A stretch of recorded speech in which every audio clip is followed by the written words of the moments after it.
Hello students, welcome to the channel.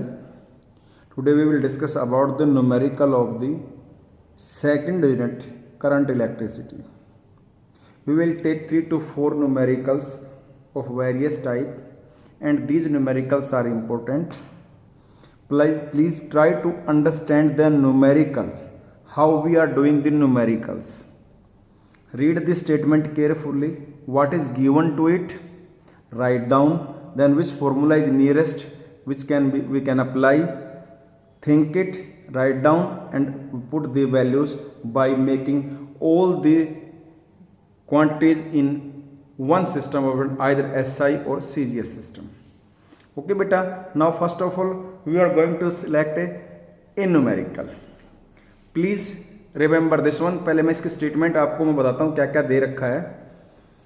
4 cell each of identical EMF E, internal resistance R, small r, are connected in series to a variable resistor. Figure shows the variation of the terminal potential of the combination with the current. मतलब हमारे पास क्या है बेटा, ऐसे ये graph दे रखा है, इससे हमें सारी इन्फॉर्मेशन मिलेगी. इस ग्राफ को यूज करके हमने बताना what is the EMF of each cell used, for what current the cell does have maximum power dissipation occur in the circuit. Number 2 और number 3 जो होगा calculate the internal resistance of each cell. तो बेटा इसका हम solution करना शुरू करते हैं. सबसे पहले ये एक क्वेश्चन जो है कॉम्बिनेशन ऑफ सेल पे बेस्ड है. जैसा कि ऊपर लिखा हुआ सभी सेल आइडेंटिकल हैं, सबकी EMF E है और सबकी इंटरनल रेजिस्टेंस R है और ऐसे ऐसे 4 सेल हैं ये. तो हम एक काम करते हैं, ई इफेक्टिव ले लेते हैं इस केस में. 4 सेल हैं ये, 1 2 3 4. ठीक है बेटा, सभी की EMF E है और इंटरनल रेजिस्टेंस जो होगी वो स्मॉल r ले रखी है. ठीक है बेटा, तो अब इसमें क्या कहा है ध्यान से समझना इस चीज को. सब की ई ले रखी है हमने ये, तो कॉम्बिनेशन ऑफ सेल में हमने बताया सीरीज में सब सीधे जुड़ जाएंगे. तो इस केस में हम जो ई इफेक्टिव लेंगे, ई इफेक्टिव सभी को जोड़ के एक इकट्ठी EMF लें तो 4E के बराबर होगी बेटा. चारों के चारों सीरीज में है और R effective internal resistance effective वो भी 4R के बराबर हो जाएगी. ठीक है, इसको हमने जोड़ लिया ऐसे, बाहर किसी एक्सटर्नल रेजिस्टेंस के साथ जोड़ दिया R के साथ और ये हमने ऐसे कर लिया. ठीक है, ऐसे में जब हम इसको ऑन करते हैं तो करंट चलेगा. जैसे ही करंट चलेगा तो ग्राफ हमारे को कह रहा है कि ये इस तरीके से. अब हमें पता है कि आर्टिकल से पढ़ा था we know that V is equal to E minus I R. वो एक सेल के लिए लिखी हुई थी. ये टर्मिनल पोटेंशियल डिफरेंस है, ये इफेक्ट मतलब EMF ऑफ दिस सेल है और ये करंट उसमें जो फ्लो कर रहा है वो है और R उसकी इंटरनल रेजिस्टेंस है. मान लो इन चारों को हमने हटा के और इनकी जगह एक सेल ले आए तो उसकी जो EMF को लिखेंगे E इफेक्टिव, रेजिस्टेंस को लिखेंगे R इफेक्टिव और दूसरे अक्रॉस टर्मिनल पोटेंशियल डिफरेंस बनेगा उसको V इफेक्टिव लिख देंगे. और उसके लिए ग्राफ अब हमें दे रखा है. जब करंट चल ही नहीं रहा तो ये चीज जीरो हो जाएगी ना बेटा. व्हेन I जीरो होगा तो जो V इफेक्टिव होगा वो E इफेक्टिव के बराबर होगा बेटा. और यहां से अगर हम देखेंगे ऊपर ग्राफ में चलो, जब इस करंट को जीरो मान लेते हैं, यहां जीरो करंट को मान लिया तो जो वोल्टेज की रीडिंग है 5.6 है मैक्सिमम. तो इस ग्राफ में यहां से हमें पता लग गया कि जब करंट जीरो है तो V इफेक्टिव जो है वो E इफेक्टिव के बराबर होगा, E इफेक्टिव के बराबर होगा और इसको हम मानेंगे 5.6 वोल्ट. ग्राफ से ऊपर देख सकते हैं हम. और E इफेक्टिव कितने के बराबर है पुत्र, यहां से अभी आपको बताया था 4E के बराबर है, शुरुआत में ही लिखा हुआ हमने. तो ये 5.6 वोल्ट के बराबर. E अकेले सेल की EMF कितनी आ गई, 5.6 को 4 से डिवाइड करो जैसे इसको हम 4 से डिवाइड करेंगे तो एक सेल की ईएमएफ 1.4 वोल्ट आ गई। पहला आंसर आ गया भाई हमारा ये, क्योंकि एक सेल की पूछी है, सभी की तो 5.6 होगी ग्राफ से, ये आ गई। अब दूसरा, what is the current from this cell for the maximum dissipation power, power का मैक्सिमम आउटपुट आए उसके लिए तो क्या होना चाहिए भाई। अब यहां से what is the current from this cell for the maximum power dissipation occur in the circuit. अब बेटा एक बात बताओ आप मेरे को, करंट मैक्सिमम होने के लिए, किसी भी सर्किट में मैक्सिमम से मैक्सिमम करंट चले, उसके लिए condition for maximum transfer power theorem, condition. दूसरा, पहला पार्ट हो गया भाई हमारा ये, बी पार्ट के लिए ले रहे हैं हम, for maximum power transfer theorem. जो बाहर का रेसिस्टेंस है वो अंदर के रेसिस्टेंस के इंटरनल, जो सेल के सभी सेल के इंटरनल रेसिस्टेंस उसके बराबर होना चाहिए। ठीक है बेटा, क्या होना चाहिए, उसके बराबर होना चाहिए। ठीक है, तो इसमें हमने इस चीज का ध्यान रखेंगे, जो आर बाहर है, लोड रेसिस्टेंस जो है ये जो load resistance total internal resistance के बराबर होना चाहिए, मतलब 4 स्मॉल आर के बराबर होना चाहिए। Load resistance should be equal to 4 R के बराबर होना चाहिए, ये चीज आपने। तो बेटा हमने R is equal to capital R, load resistance small R के बराबर होना चाहिए। अब हम एक बार फिर से ग्राफ पे जाते हैं बेटा। ग्राफ के अंदर आप देखोगे, ये इस वाली चीज को देखो आप, जो V है 2.8 वोल्ट है, I 1 एम्पियर है। इन दोनों वैल्यू को आप इस इक्वेशन में रखो भाई, ये जो इक्वेशन है, इक्वेशन 1, इस इक्वेशन में वैल्यू पुट करो आप। व्हेन, इक्वेशन 1 ले लेता हूं, when I is equal to 1 ampere, then, ठीक है, I is equal to 1 ampere. अब यहां से आप चेक करके देखोगे तो V इफेक्टिव कितनी उस ग्राफ में, 1 एम्पियर के लिए ग्राफ से देखोगे, जब 1 एम्पियर करंट है तो कितना, ये 2.8 वोल्ट। और E इफेक्टिव इस केस में हमने पहले ही नोट कर लिया, वो 5.6 वोल्ट। ये सभी वैल्यू इक्वेशन 1 में पुट कर दो। यहाँ जैसे ही हम यहाँ पुट करेंगे पुत्र, तो हमारे पास इस इक्वेशन में 2.8 बराबर 5.6 माइनस I जो है वो 1 एम्पियर, 1, इसको 1 ले लो आप, और R की वैल्यू, R इफेक्टिव आ जाएगी। चलो पुट करो, इसको इधर ले आओ, इस तो 1 होगा तो R इफेक्टिव पॉजिटिव होगा ना, तो R इफेक्टिव किसके बराबर हो गया भाई। अब यहां से 5.6 माइनस 2.8, ठीक है, तो ये हमारे पास आ गया भाई यहां से 2.8 के बराबर हो गया।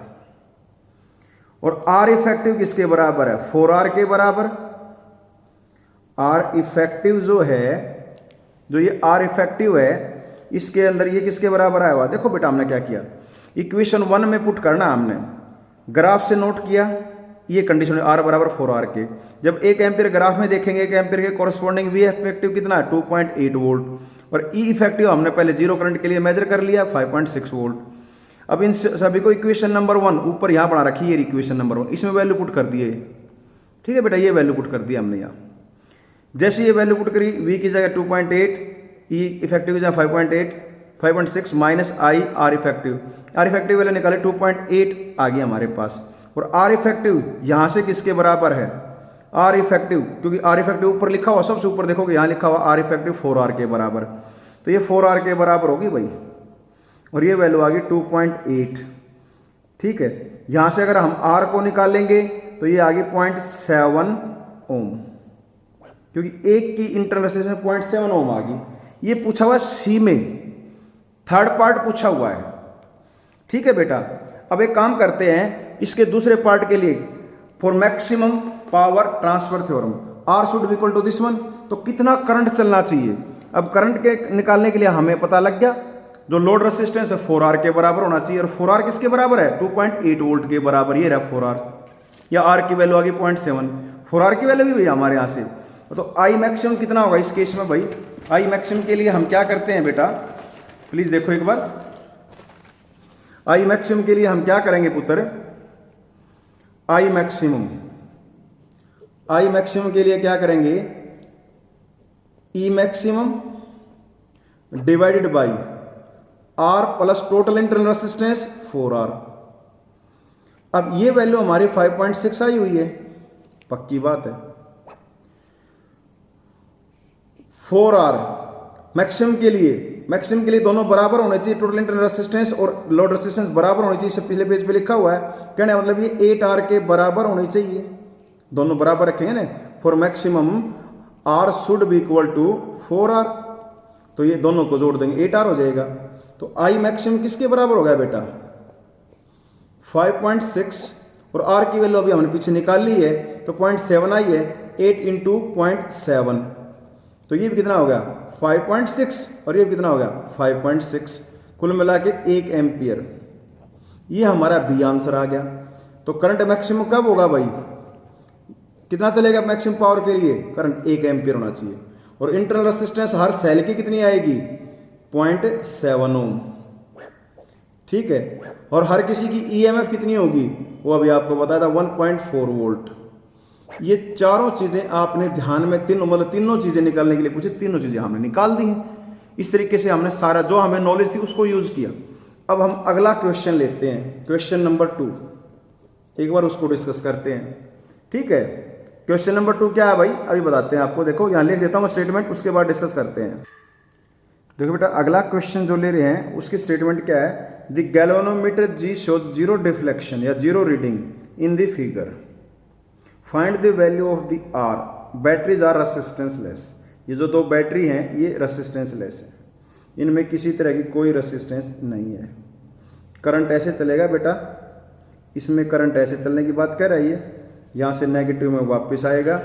अब एक काम करते हैं, इसने कहा गैल्वेनोमीटर में कोई भी डिफ्लेक्शन नहीं है, 0 रीडिंग दिखा रहा है। तो कब होती है 0 रीडिंग बेटा?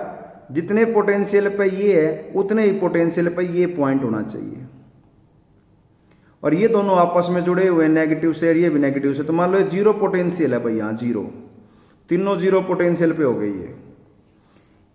ये 2 पे है तो ये भी 2 वोल्ट पे ही होना चाहिए। इन दोनों के अंदर 2 वोल्ट का डिफरेंस होना चाहिए।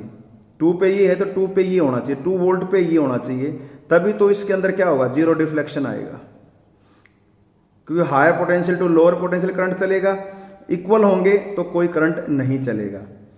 तो यहां जो है कितना है बेटा? 2 वोल्ट मान लिया, क्योंकि इसके बराबर तभी तो करंट नहीं चलेगा। अब ये 12 से जुड़ा हुआ है, ये 2 से जुड़ा हुआ है, तो इसके अंदर 12 में से जितने जो डिफरेंस आया है, कितना आया है? 12 में से 2 घटा देंगे 10 वोल्ट का पोटेंशियल डिफरेंस जो है इसके अक्रॉस ड्रॉप हुआ है। तो हमने यहां से क्या पता लगा लिया? 10 volt is dropped across 500 ohm resistance. तो V इस केस में अगर इन दोनों पॉइंट्स के बीच में हम ओम्स लॉ लगाएं तो हमारे पास V is equal to I R होता है। इन दोनों पॉइंट्स के बीच में लगाएंगे तो V लेंगे 10, I निकाल लेंगे और R लेंगे 500, क्योंकि 500 है ये 500। तो I यहां से कितना आ गया बेटा? 1/50 एम्पियर आ गया भाई, क्योंकि इसमें से तो कोई करंट जा ही नहीं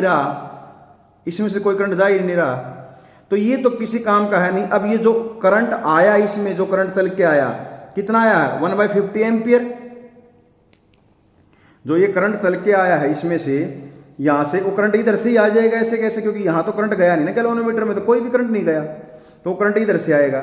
इसमें से जो करंट आ रहा है वो 1/50 आ रहा है, और कितना दोनों के अक्रॉस वोल्टेज कितनी है? 2 ओम, क्योंकि इन दोनों के बीच की 2 और 0 है। तो दोबारा से ओम्स लॉ लगाओ इन दोनों सिरों के बीच में, ठीक है। Applying Ohm's law across R resistance, applying Ohm's law across R resistance, ठीक है। कितना ड्रॉप हुआ इन दोनों के बीच में यहाँ से 2 वोल्ट भाई, 2 यहाँ 0 ये है 2 वोल्ट। तो V तो लेंगे कितना 2, I कितना लेंगे जो करंट ऊपर से आया यही हो जाएगा 1/50 और R की वैल्यू निकालनी है। तो इधर से पता लग गया R मल्टीप्लाई कर दो 100 ओम, यही निकालना हमने। बड़ा इजी सा पार्ट निकला बेटा ये। इस क्वेश्चन को हमने लिया था थोड़ा अच्छे सोच समझ के। अब से फिर से मैं आपको बताता हूँ क्या करना है बेटा इस केस में। कहता गैल्वेनोमीटर कोई डिफ्लेक्शन नहीं दिखा रहा, मतलब इसका ये 2 वोल्ट के साथ है तो ये भी 2 पे होना चाहिए, तभी तो सेम पोटेंशियल में कोई करंट नहीं मिलेगा। यहाँ ये 2 वोल्ट पे होगा, यहाँ 12 पे है, तो 10 वोल्ट का फर्क यहाँ होगा। 10 वोल्ट यहाँ खर्च होगी, इसी के अंदर ड्रॉप होगी। 500 ओम की है, 10 वोल्ट खर्च होगी, तो यहाँ से कितना करंट गया वो पता लगा लेंगे ओम्स ला लगा के 1/50 ओम्स। अब जो करंट तो गया ही नहीं, जितना भी करंट आया था सारा यहाँ से आ गया, तो अब 2 वोल्ट भी ले लेंगे, करंट ये ले लेंगे, फिर ओम्स ला लगा देंगे, बस ये हो जाएगा। बस इतना ध्यान रखना है, ये क्वेश्चन आराम से आपका सोल्व हो गया। इसमें किसी तरह की कोई दिक्कत आपको आई ही नहीं है बेटा, समझ गए नहीं। इस तरीके से हम ये क्वेश्चन कर सकते हैं, किसी तरह की कोई दिक्कत आपको नहीं आने वाली है। ठीक है, अब हम अगला क्वेश्चन लेते हैं। क्या अगला क्वेश्चन, अभी आपको मैं स्टेटमेंट लिख के फिर बताता हूँ क्या अगला क्वेश्चन हमारा। बेटा अगले क्वेश्चन की जो स्टेटमेंट है वह ये इस तरह से, एक infinite ladder network of resistance is constructed with 1 ohm and 2 ohm resistances shown in the figure. 6 volt battery between A and B, 6 volt battery has zero negligible या zero internal resistance, इसकी internal resistance 0 है। कैसे जोड़ रखा है बेटा, A और B के बीच में एक बैटरी जोड़ रखी है, 1 ओम और 2 ओम से एक नेटवर्क बना है इनफाइनाइट लैडर। यहाँ 1 है, यहाँ 2 है, यहाँ 1 है, यहाँ 2 है, यहाँ 1 है, यहाँ 2 है, यहाँ 1 है, यहाँ 2 है, अप टू इन्फिनिटी इनफाइनाइट तक है। तो इसको हम लेते हैं इनफाइनाइट लैडर का नाम देते हैं। अब कहता है इफेक्टिव रेसिस्टेंस बताओ, इसके बीच में ए और बी के बीच में इक्विवेलेंट रेसिस्टेंस कितनी होगी, एक तो वो बताना है। और जो कहता है 6 वोल्ट की बैटरी के पास जो सबसे नज़दीक 2 ओम का रेसिस्टर है, इसमें कितना करंट जाएगा, ये दोनों हमने क्वेश्चन करने हैं। इनफाइनाइट लैडर का क्वेश्चन खूब आता है। तो बेटा इस केस में हम पहले फिगर पे ध्यान देंगे। जो फिगर बना रखी है मैं उसको फिर से बनाने लग रहा हूँ। ये पॉइंट ए है, यहाँ पॉइंट हम बी ले लेते हैं। इन दोनों के बीच में बैटरी जोड़ी गई है 6 वोल्ट की। ठीक है, अब यहाँ एक रेसिस्टेंस लगाई गई है 1 ओम की, फिर एक रेसिस्टेंस यहाँ 2 ओम की बना दी गई है और नीचे इससे जोड़ दिया गया 1 ओम 2 ओम।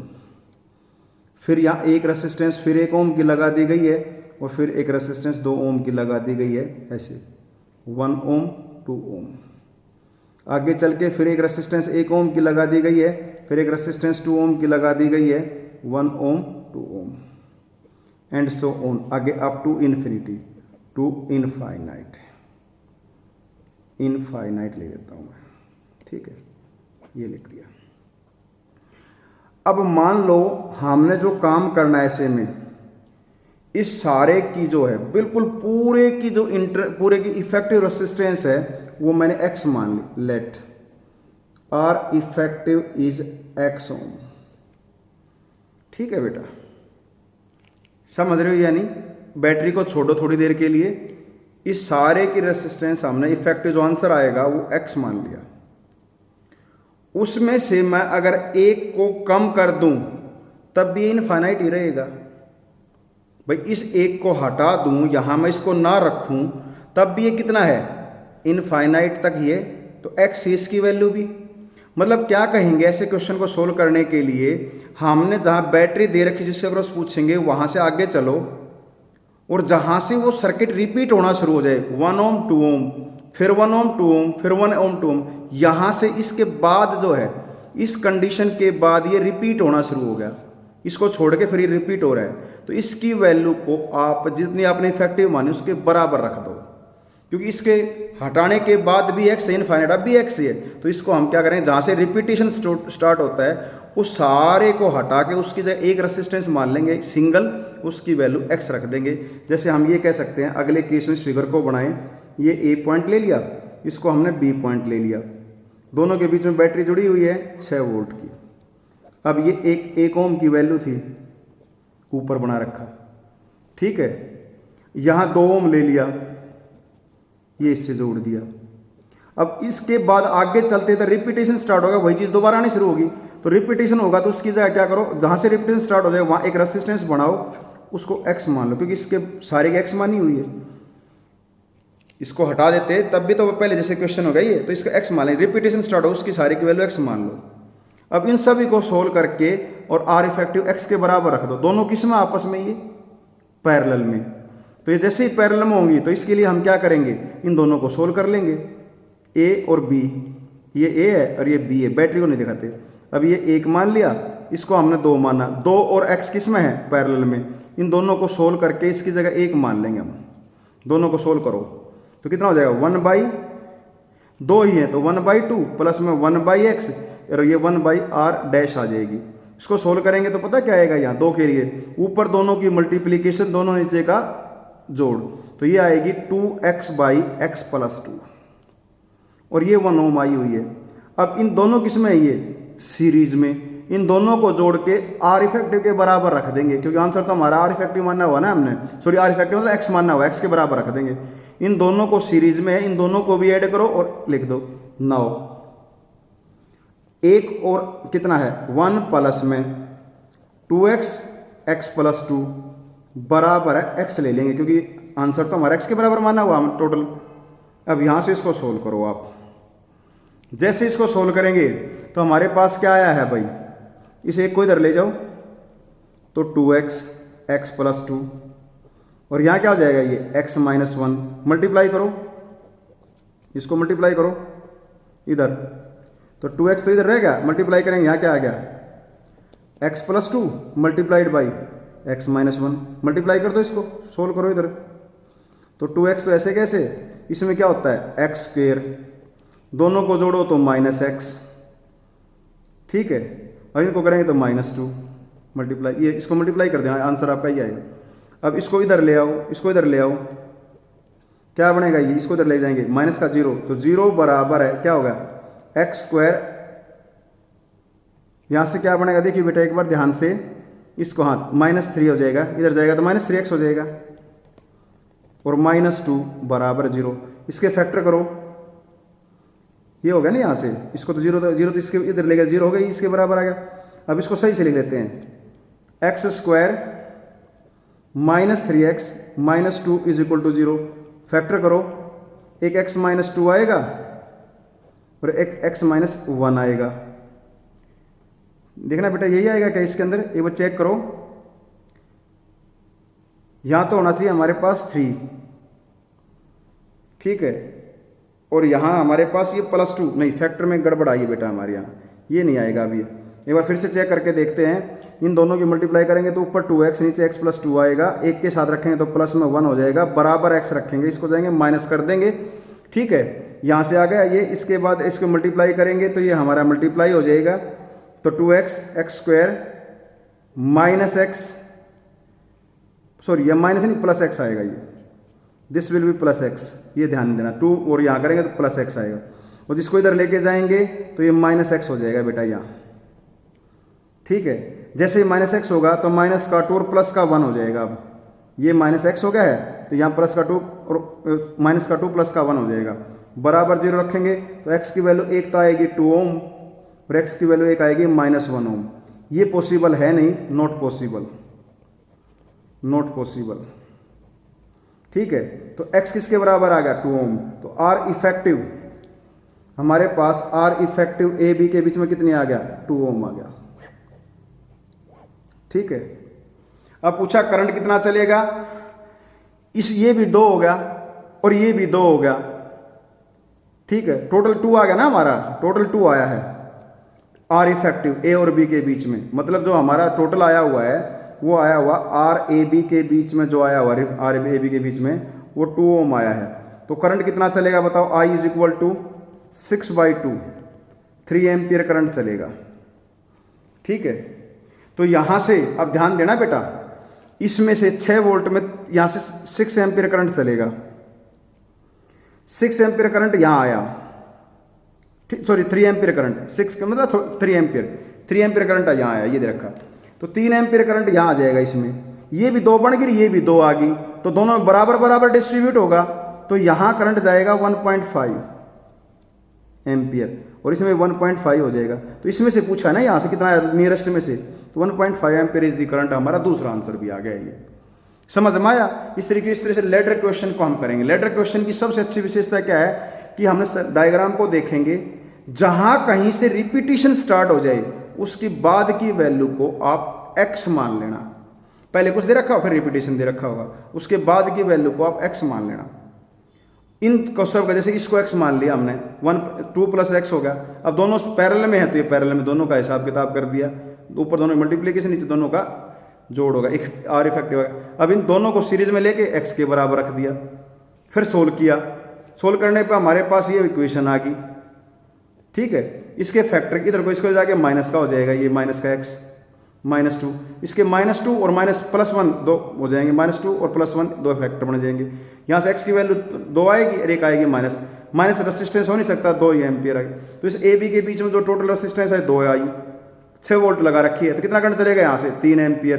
वो 3 एम्पियर करंट जो यहाँ से चलेगा इसमें आने के बाद इधर आएगा और इधर जाएगा। इधर सारे कितनी बनी हुई है x का मतलब कितने आया 2 ये बराबर बढ़ जाएगा, 1.5 एम्पियर यहाँ 1.5 एम्पियर यहाँ हो जाएगा। क्लियर है बेटा? प्लीज इस तरह क्वेश्चन को आपको जरूर से जरूर करना आना चाहिए, ये क्वेश्चन आपसे कई बार पूछे जाते हैं। ठीक है बेटा, अब हम अगले क्वेश्चन पे आते हैं 1 मिनट के लिए। अभी हम उसके स्टेटमेंट बताते हैं आपको क्या है। देखो बेटा, अगला हमारा जो क्वेश्चन हमने सिलेक्ट किया है वो आपको अच्छे से समझाने के लिए किया है। एक सर्किट डायग्राम हमें दे रखा है, जैसे दिखा रखा है, 3 ओम की रेसिस्टेंस यहाँ, 3 ओम की रेसिस्टेंस यहाँ, 3 ओम की रेसिस्टेंस यहाँ, 3 ओम की रेसिस्टेंस यहाँ, 3 ओम की रेसिस्टेंस यहाँ है, और इस आर्म में एक कैपेसिटर जुड़ा हुआ है 3 माइक्रोफैराड का, और इस ए और एफ के अक्रॉस एक बैटरी 15 वोल्ट की जुड़ी हुई है। बैटरी मतलब ये जो रखी है डीसी करंट प्रोवाइड करती है, constant current DC current provide करती है। एक बात आप बच्चों को विशेष तौर से ध्यान में रखना है, यहां से जो करंट चलेगा, ठीक है बेटा, मान लो कि आई करंट चला यहां से, और इसमें करंट हो लिया हमारा, इधर जो चलेगा उसको I1 ले लिया हमने, तो ऊपर जो करंट जाएगा वो I - I1 जाएगा, और यहां भी I - I1 करंट जाएगा। अब जो पॉइंट यहां आने के बाद ये करंट यहां से आने लग रहा है ऐसे, अब इसके फिर से डिवीजन हो करंट के, एक इधर जाएगा एक इधर जाएगा, नहीं, जो कैपेसिटर होता है उसमें करंट नहीं जाता, नो करंट। जब डीसी से जोड़ रखा होता है, डीसी बैटरी से कैपेसिटर को जोड़ रखा है, तो नो करंट फ्लोज, ये पॉइंट ध्यान रखना है। इसमें से कोई करंट नहीं गया इस आर्म में, अगर इस आर्म में कोई करंट नहीं गया तो ये कोई रेसिस्टेंस काम की नहीं है, no of use, not of any use.